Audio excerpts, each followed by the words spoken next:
একটু মোবাইলে লাইটটা জ্বালান, আমি মার গানটা গামো, আল্লাহ যেন এই আলোটার মতন ঘরটার আলোকিত করে, শুধুমাত্র মহব্বত দিয়ে যেন ঘরটা আলোকিত করে। একটু জ্বালান দেখি, একটু মোরাফাড়ার মানুষ, ইটাখোলার মানুষ, ইন্ডাস্ট্রিয়াল এলাকার মানুষ, সব বড় লোক। মা কেন এত দামি জানেন না সকলে, বলো মা কেন এত দামি জানেন না সকলে।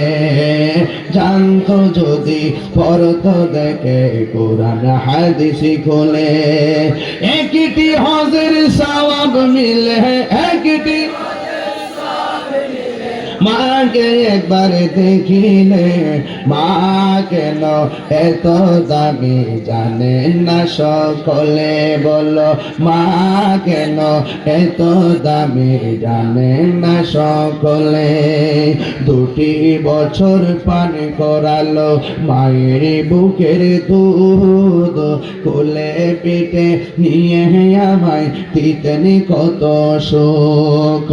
সেই মায়ের কষ্ট দিলে, সেই মায়ের কষ্ট দিলে খোদার সটলে।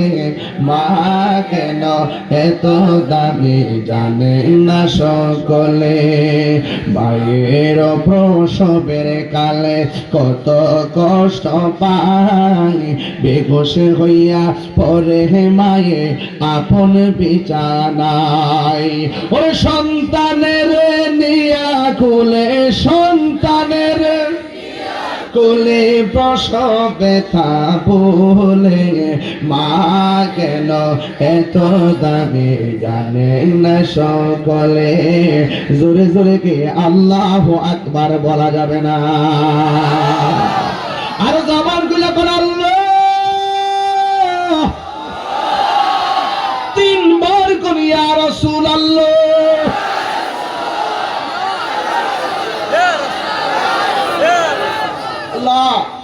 এই মাহফিলে যাদের বাবা কবরে তিনি মাফ করে দেন, এই মাহফিলের মধ্যে যারা মা হারাইছে মাদেরকে মাফ করে দাও, যাদের আব্বা আম্মা বেঁচে আছে আল্লাহ আপনি হায়াত বাড়ায় দেন। আর সেখানে আমি মা বাপরে কষ্ট দিবেন, ফায়দের কয়ে দিয়ে যায়। যদি তাহির ওয়াজ যদি 30 সেকেন্ডের জন্য ভালো লেগে থাকে, আপনি যাই করেন মা বাপরে কষ্ট দেওয়া যাবে না। এক ছেলে সাহাবীরে বলতেছে, এ নবীর সাহাবী, আমি একটা মেয়ের বিয়ের প্রস্তাব দিয়েছিলাম, মেয়েটা আমার পছন্দ করে না।